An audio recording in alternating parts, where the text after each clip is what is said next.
Et si je vous disais une grande partie de ce que nous appelons le christianisme, aujourd'hui, n'a jamais été enseigné par Jésus-Christ et jamais venu de la Bible? Que se passe-t-il si la foi vivante est en réalité enracinée dans des stratégies politiques, des décrets impériaux et des traditions sectaires qui n'ont rien à voir avec le plan original de Dieu? Ce n'est pas seulement une théorie, c'est une réalité spirituelle. Et la vérité est choquante. Après que l'empereur romain Constantin s'est converti au christianisme, quelque chose a changé, pour toujours. Il n'a pas simplement embrassé la foi, il l'a remodelée, il l'a fusionnée avec le pouvoir, il a baptisé les pratiques païennes, il a introduit des doctrines qui se sont silencieusement glissées dans l'Église, déformant l'Évangile et affaiblissant le peuple de Dieu. Et quoi de pire?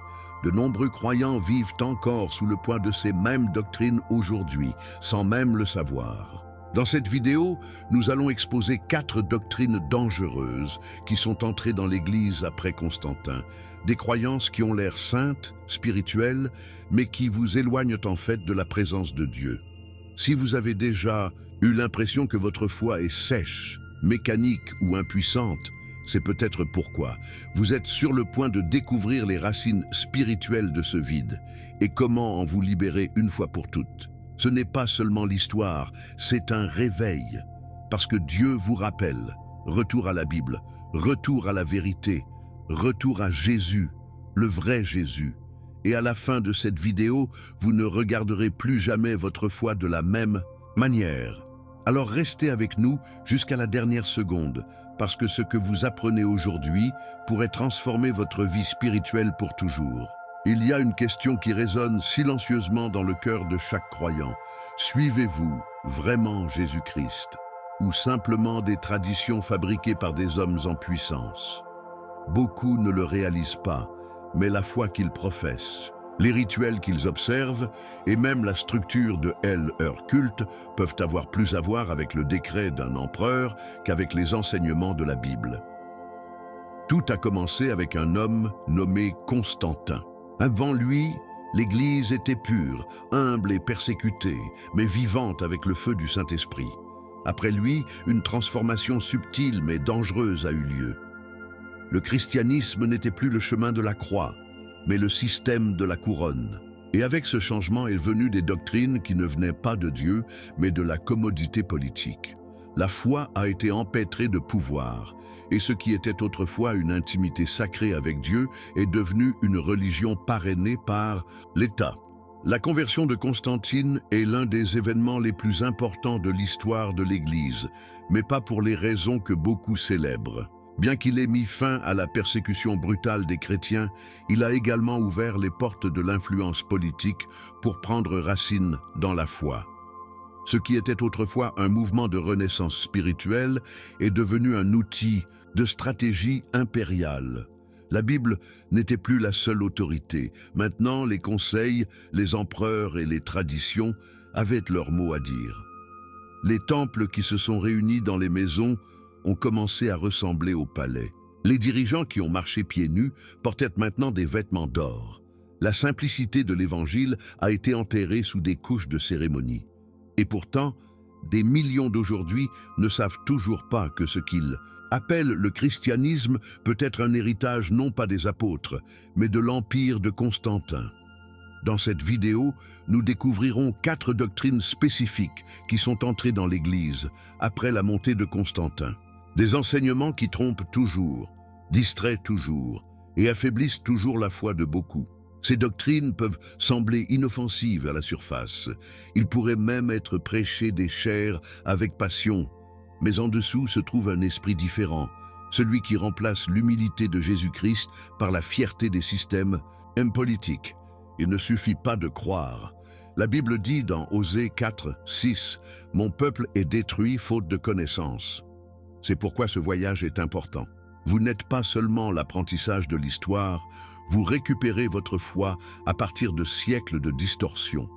Il s'agit de savoir ce que Dieu a réellement dit, pas ce que les empereurs et les institutions ont décidé était plus faciles à contrôler. Beaucoup aujourd'hui se sentent spirituellement secs, déconnectés ou confus, et ils ne comprennent pas pourquoi. Ils prient, fréquentent l'église, la dîme et servent, mais quelque chose se sent. Et si la raison en est que leur foi est construite sur le sable, des doctrines construites après des alliances politiques, pas des vérités spirituelles, Jésus a averti dans Matthieu 15, 9, « En vain, ils m'adorent, enseignant comme doctrine les commandements des hommes. » C'est exactement ce qui s'est passé après Constantin, et à moins que nous ne nous réveillions, nous risquons de répéter la même erreur, génération après génération. Ce message n'est pas destiné à critiquer ou à condamner, mais à éclairer et à équiper. L'Évangile est toujours en vie, la parole de Dieu est toujours la vérité, mais nous devons retourner à la fondation et demander « Qu'est-ce que Jésus a vraiment enseigné et qu'avons-nous accepté aveuglément ?» Maintenant, alors que nous marchons ensemble à travers ces 4 doctrines dangereuses, je vous invite à écouter non seulement avec votre esprit, mais avec votre esprit. Demandez au Saint-Esprit de révéler ce qu'aucun prédicateur ne vous a jamais dit, parce que ce que vous êtes sur le point de découvrir peut changer toute votre compréhension de la foi. Cela peut contester ce que vous avez toujours su, mais cela vous libérera également. Et lorsque vous vous rendez face à face avec la vérité, aussi inconfortable que cela puisse être, c'est là que commence la transformation. Commençons par la première doctrine qui a tout changé, celle qui a transformé l'Église d'une famille spirituelle en machine politique. Avant la montée en puissance de Constantine, l'Église ne ressemblait en rien aux cathédrales majestueuses que nous voyons aujourd'hui. Il ne s'agissait pas du prestige ou de la politique, c'était brut, c'était réel et c'était en feu. Les croyants se sont rassemblés dans des maisons, dans des grottes, parfois même dans les prisons. Il n'y avait pas de titres, pas de robes garnies en or, aucune autorité sanctionnée par le gouvernement. Juste des hommes et des femmes s'accrochant, à la foi se tenant étroitement aux enseignements de Jésus-Christ, même face à la mort. La Bible était leur guide, le Saint-Esprit leur chef et Jésus leur seul roi. Leur foi n'était pas à l'aise, c'était coûteux, mais c'était aussi pur. C'était le genre d'église qui a bouleversé le monde. Actes 17, 6. Et puis est venu Constantin. Lorsque Constantin a déclaré le christianisme, la religion de l'Empire, tout a changé. En surface, cela semblait être une bénédiction, plus de persécution, d'adoration ouverte, de protection juridique. Mais en dessous de cette faveur se trouvait un compromis mortel. L'Église n'était plus seulement la mariée du Christ, elle est devenue partenaire de César. Le christianisme était désormais enchevêtré avec des agendas impériaux, des intérêts nationaux et des trônes terrestres. Au lieu de résister au monde, il s'y adapte. Le message de Jésus. Mon royaume n'est pas de ce monde, Jean 18, 36, a été lentement échangé contre un évangile convivial. Les dirigeants de l'Église ont obtenu le pouvoir, la richesse et l'influence, mais au prix de l'autorité spirituelle. Le résultat? Une hiérarchie a émergé. Des titres comme bishop, archevêque et patriarche ont commencé à remplacer l'humble image des serviteurs qui se lavent les pieds. Les temples qui détenaient autrefois des cercles de prière faisaient maintenant écho à des débats politiques et à des décrets impériaux. Les pasteurs sont devenus des représentants de l'État. L'Église est devenue un outil de contrôle, pas un refuge pour les cassés. Au lieu d'être dirigé par l'Esprit, il était désormais régi par la loi. Et les persécuteurs d'hier sont devenus les persécuteurs de demain. Seulement maintenant, ils portèrent des croix. Quiconque s'est opposé à cette union de foi et de pouvoir a été étiqueté un hérétique, même s'il ne représentait que la vérité biblique. L'Évangile n'était plus une révolution de l'amour, c'était une institution réglementée. Il est tragique de penser combien aujourd'hui vivent encore sous cette influence, croyant que la foi doit être validée par le statut, les bâtiments ou l'alignement politique.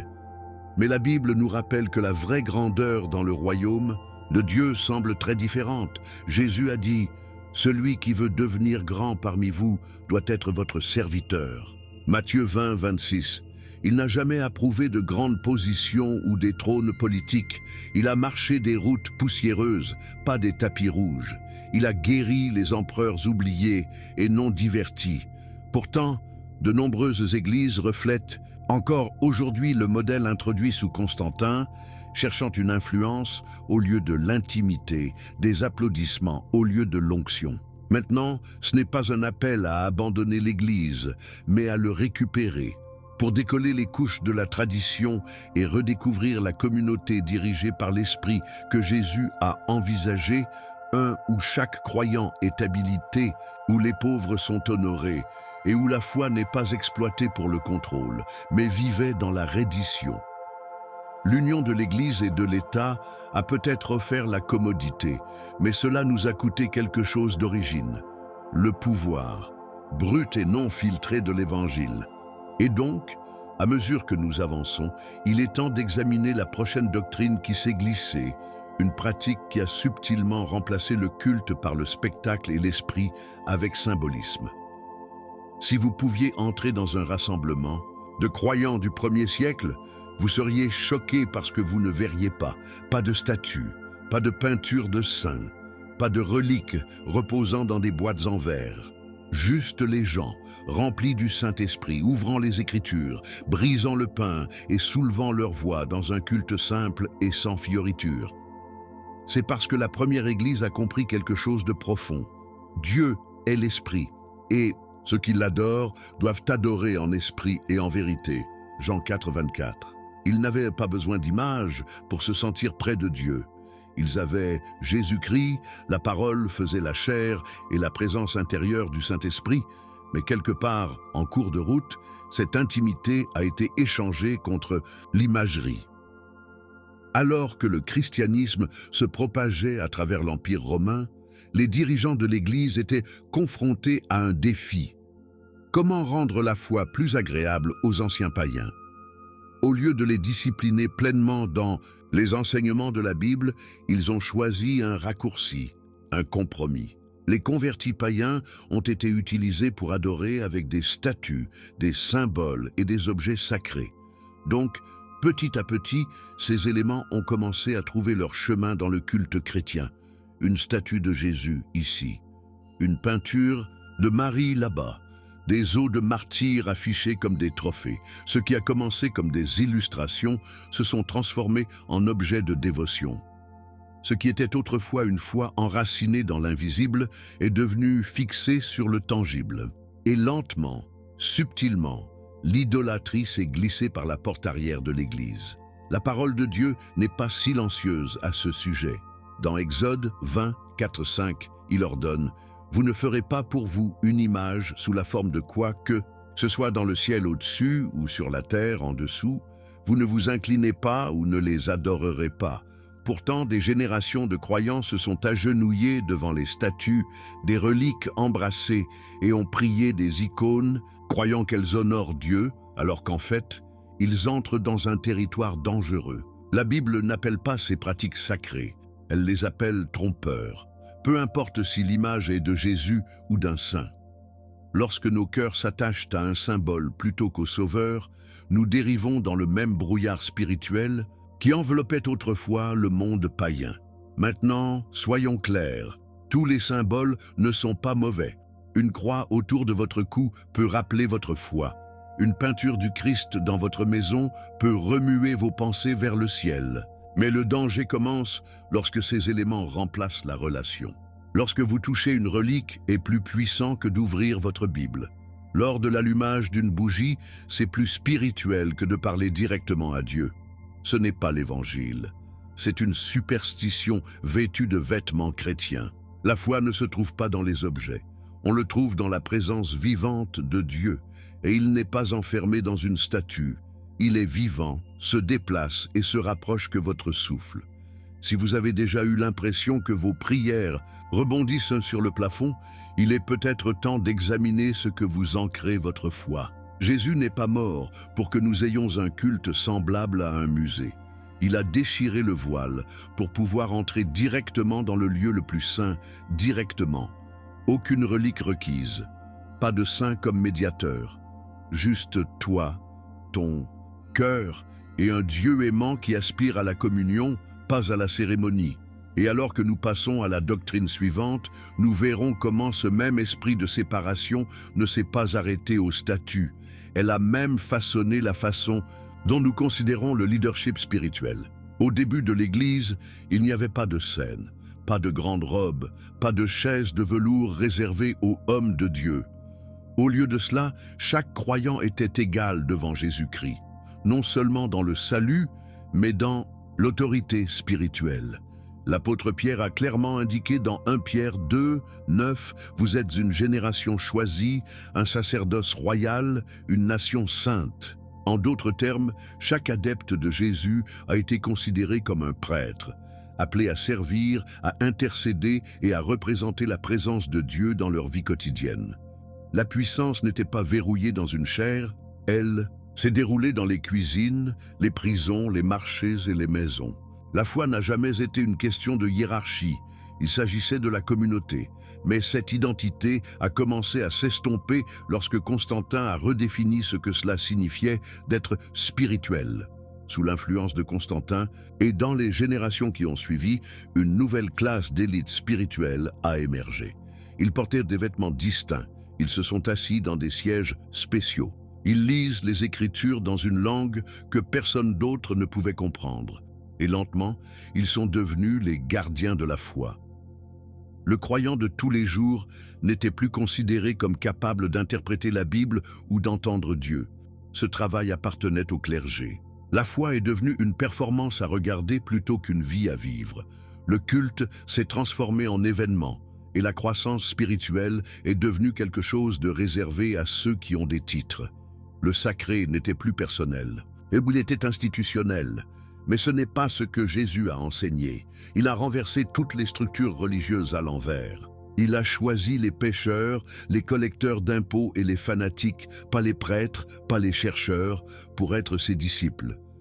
Il a lavé les pieds au lieu de chercher l'admiration.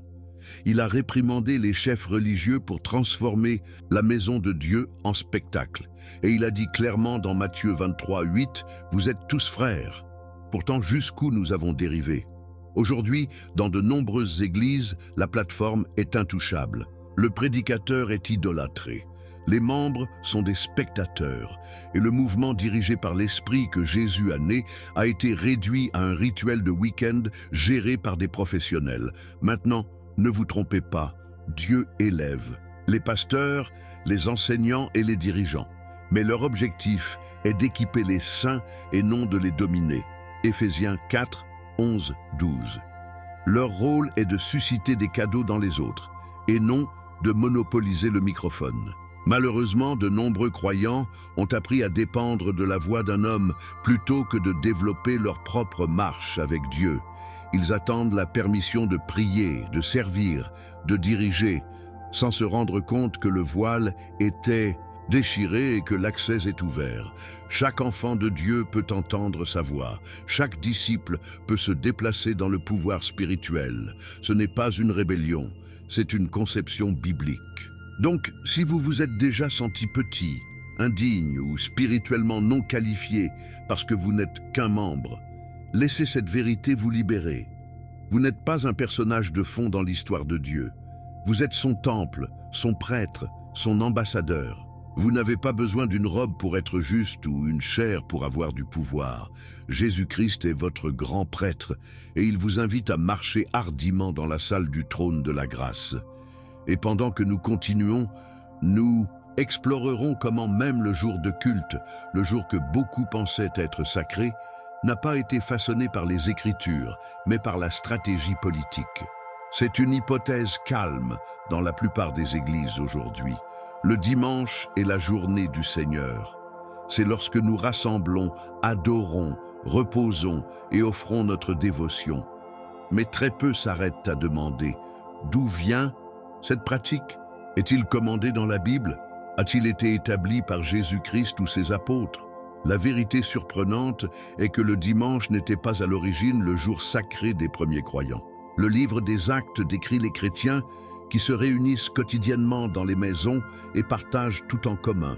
Acte 2, 46. Leur foi n'était pas enfoncée en une seule journée, c'était un style de vie. Alors, comment sommes-nous arrivés ici? La réponse nous amène à nouveau à Constantin et à un mélange stratégique de la vérité biblique avec la tradition païenne. En 321 après JC, Constantin a publié un décret civil qui a changé le rythme du culte chrétien pour toujours. Il a déclaré dimanche, la journée traditionnellement dédiée au dieu du soleil romain, comme un jour de repos dans tout l'Empire. Son objectif n'était pas purement spirituel, c'était politique. En alignant le culte chrétien avec une observance païenne familière, il espérait unifier ses sujets et apporter de la stabilité à l'Empire. Soudain, ce qui avait été une foi quotidienne est devenu lié à un rendez-vous hebdomadaire. Au fil du temps, le dimanche a été élevé comme le jour saint, même si le Nouveau Testament ne fait jamais une telle affirmation.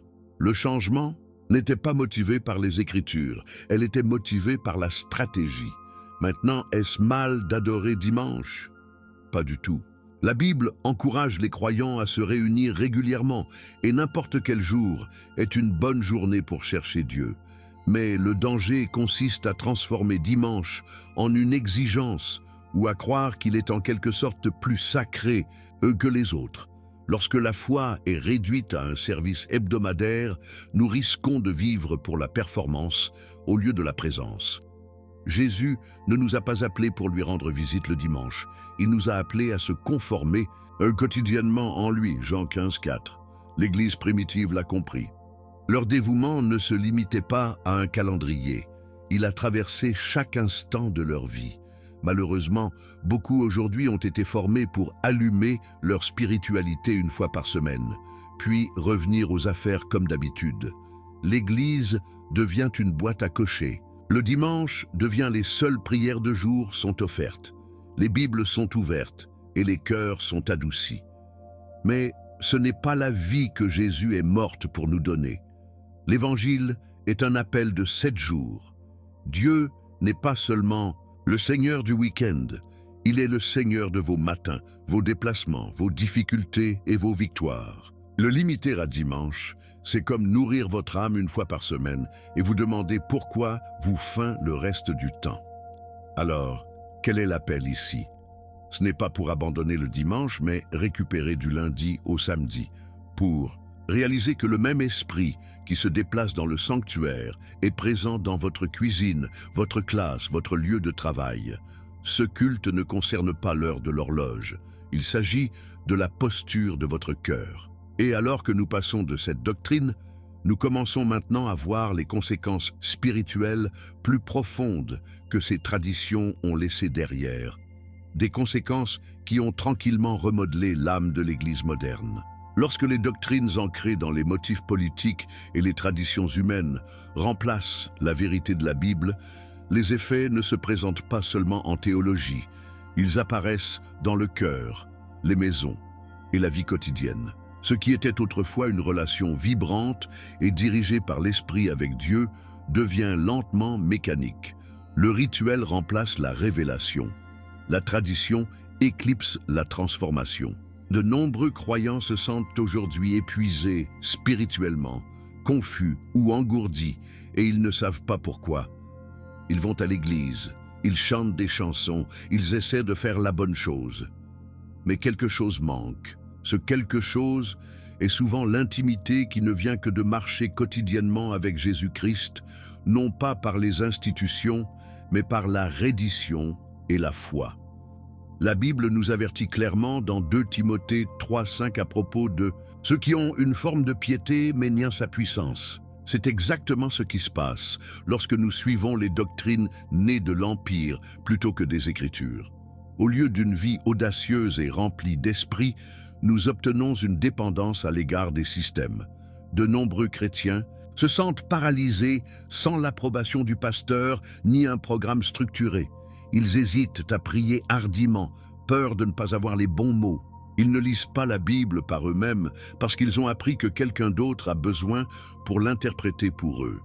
Ce n'est pas de l'humilité, c'est la captivité spirituelle. Jésus ne nous a jamais appelés à être des spectateurs. Il nous a appelés à être des fils, des filles et des ambassadeurs du ciel. Et qu'en est-il du culte? Une fois une rencontre sacrée avec Dieu, il est devenu, dans de nombreux endroits, une performance. Lumière, son, horaire, mais peu de fin de la présence de Dieu. Nous levons des mains dimanche, mais nous avons du mal à pardonner lundi. Nous disons Amen à l'Église, mais ignorer la voix de l'Esprit le reste de la semaine. Pourquoi? Parce que le système nous a appris que l'Église est un endroit, pas un peuple. Cette foi est un événement, pas un style de vie. Que Dieu est accessible par les hommes, non rencontré personnellement. Cette distorsion laisse l'âme mal nourrie, l'esprit faible et le cœur dépendant des rituels plutôt que de la parole vivante. Et puis venaient les conséquences, les chrétiens, qui ont l'air occupés, mais qui sont spirituellement secs. Croyants qui savent suivre les règles, mais pas comment entendre la voix de Dieu. Les églises se remplissaient d'activités, mais manquent de véritable autorité. Nous devons comprendre, l'ennemi ne détruit pas toujours en attaquant. Parfois, il trompe en imitant. Il n'a pas besoin de vous faire rejeter Dieu, juste pour vous contenter d'une version de la foi qui n'a pas de pouvoir. Et lorsque nous suivons les doctrines non enracinées à Jésus-Christ, c'est exactement ce que nous obtenons. Un évangile dilué, dépouillé de sa puissance, de sa beauté et de sa urgence.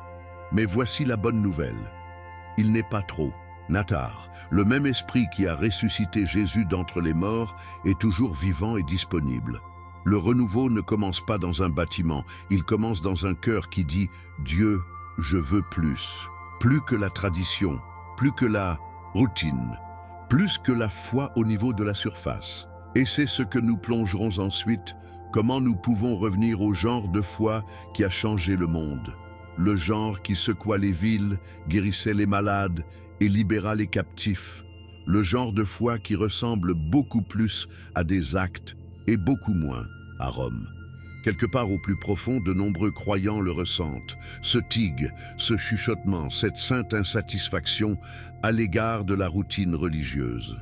Ils sont assis à travers les services, disent les bons mots, mettent même leurs mains pendant l'adoration, mais quelque chose leur dit « ce n'est pas ça, il doit y en avoir plus ». Et ils ont raison. La foi que nous lisons dans la Bible n'est pas périmée, sûre ou superficielle, c'est vivant. Risqué, révolutionnaire, il déplace les montagnes, guérit les cœurs, brise les chaînes. Et l'appel n'est pas maintenant d'inventer quelque chose de nouveau, mais de revenir à la foi brute et dirigée par l'esprit des premiers disciples. Le genre de foi qui n'était pas programmé, poli ou politisé. C'était personnel, c'était puissant, c'était réel. Dieu soulève une génération qui n'a pas besoin de vitraux pour adorer ou des microphones pour prêcher. Une génération qui n'attend pas dimanche pour chercher son visage, mais qui marche avec lui quotidiennement. Ce sont les croyants qui ouvrent leur Bible dans le calme du matin et entendent sa voix comme le tonnerre. Ils prient, non pas comme un devoir, mais comme une bouée de sauvetage. Ils servent sans applaudissements, donnent sans reconnaissance et aiment sans condition. Parce qu'ils ne suivent pas un système, ils suivent un sauveur. Jésus-Christ n'est jamais venu pour démarrer une religion. Il est venu commencer une relation. Celui qui se transforme de l'intérieur. Et maintenant, il rappelle son peuple à ce genre de foi. Dans le livre des Actes, il n'y avait pas de célébrité, pas de méga-église, pas de médias sociaux. Juste des gens ordinaires remplis de pouvoirs extraordinaires. Ils ont partagé des repas, se sont portés les uns aux autres et ont vécu avec une unité radicale. Et le monde ne pouvait pas les ignorer. C'est ce qui se passe lorsque l'esprit mène. La foi devient contagieuse, la prière devient explosive, les vies sont retournées à l'envers. Et ce même pouvoir est toujours disponible aujourd'hui, non pas pour quelques-uns choisis, mais pour chaque croyant qui dit oui. Oui à l'appel, oui au coup, oui à Jésus tous les jours de la semaine. C'est la restauration que Dieu nous invite. Mais il ne passera pas par des programmes ou des sermons polis. Cela commence dans des endroits secrets, dans les décisions silencieuses que nous prenons lorsque personne ne regarde. Allons-nous ouvrir la Bible et la laisser nous lire? Allons-nous pardonner quand c'est le plus difficile? Allons-nous faire confiance à Dieu même quand rien n'a de sens? Allons-nous sortir dans la foi même si nous avons peur? C'est à quoi ressemble le retour à la foi biblique. Pas de musique plus forte ou des services plus longs, mais une abandon plus profonde. Pas des foules plus grandes, mais une obéissance plus audacieuse. Parce que la vraie Église n'est pas un bâtiment, c'est un corps. Et chaque partie de ce corps compte, chaque voix compte, chaque cœur brûle avec un but. Voici donc la question, êtes-vous prêt à vivre ce genre de foi? Pas seulement croire en Dieu, mais marcher avec lui. Pas seulement admirer Jésus-Christ, mais le suivre avec tout. Parce qu'il ne cherche pas de disciples à temps partiel. Il cherche des gens pleinement vivants en sa présence, guidés par sa parole, habilités par son esprit. Et alors que nous tournons le dernier coin de ce voyage, nous verrons que la vraie Église, celle-là est morte, n'est pas enterrée dans l'histoire. Ça s'élève à nouveau, ici, tout de suite. Vous n'avez pas besoin de chercher loin pour voir que beaucoup recherchent pour la vérité, la paix à des fins. Et pourtant, la réponse n'est pas dans une tendance, un titre ou un temple, c'est chez une personne. Jésus-Christ n'est pas venu pour construire des cathédrales ou des confessions.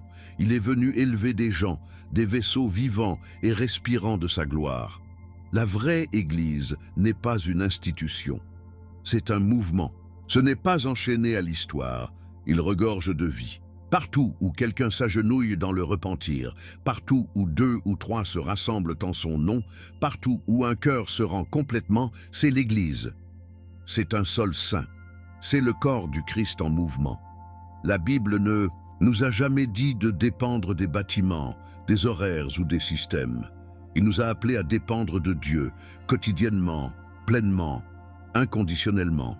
Dans Actes 17, 24, Paul a déclaré « Le Dieu qui a fait le monde ne vit pas dans les temples fabriqués par les mains humaines. Il vit en nous. Tu es son temple.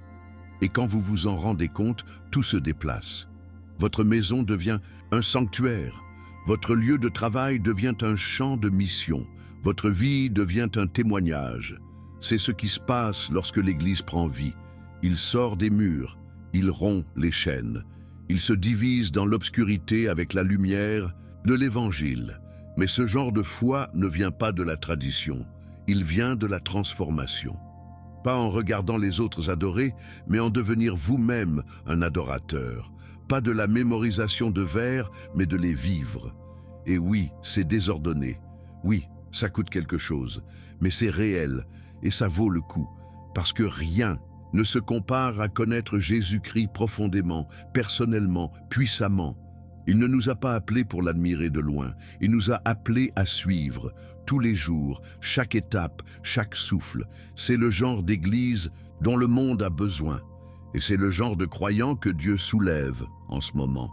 Alors que ce soit votre rappel, l'Église ne meurt pas. Ça se réveille, dans des endroits cachés, dans les cœurs affamés, dans des prières silencieuses qui secouent le paradis. Vous faites partie de ce réveil. Ne vous contentez pas du nombre de fois lorsque vous avez été fait pour la plénitude. Ne vous contentez pas d'Église. Soyez l'Église, transportez la présence de Dieu partout où vous allez, aimez radicalement, pardonne librement, parlez hardiment et marchez dans l'autorité d'un enfant de Dieu. Parce que le même esprit qui planait sur les eaux de Genesis vit maintenant en vous. Et il vous appelle plus profondément. Ce n'est pas la fin du message, ce n'est que le début de votre réponse. Alors penchez-vous, emmenez-le à la prière, et restez avec nous, car ce qui vient ensuite mènera encore votre promenade avec Dieu. Maintenant que la vérité a été mise à nu, je veux vous demander quelque chose. Laquelle de ces doctrines a le plus affecté votre marche avec Dieu? Avez-vous déjà suivi un enseignement, une structure ou une tradition qui, au fond, ne s'est pas alignée avec la Bible, mais vous ne saviez pas comment le remettre en question? Partagez votre expérience dans les commentaires. Votre voix pourrait aussi aider quelqu'un d'autre à se réveiller. Si cette vidéo ouvrit les yeux, ne le gardez pas pour vous. Abonnez-vous à la chaîne et activez les notifications afin de ne jamais manquer un autre mot qui pourrait débloquer un nouveau niveau dans votre marche spirituelle. Nous publions régulièrement des enseignements comme celui-ci, et vous ne voulez pas manquer ce qui va suivre. Merci d'avoir regardé. Restez enracinés dans la parole, guidés par l'Esprit, et rendez-vous à Jésus-Christ chaque jour. Je suis Marco. Rendez-vous dans la prochaine révélation.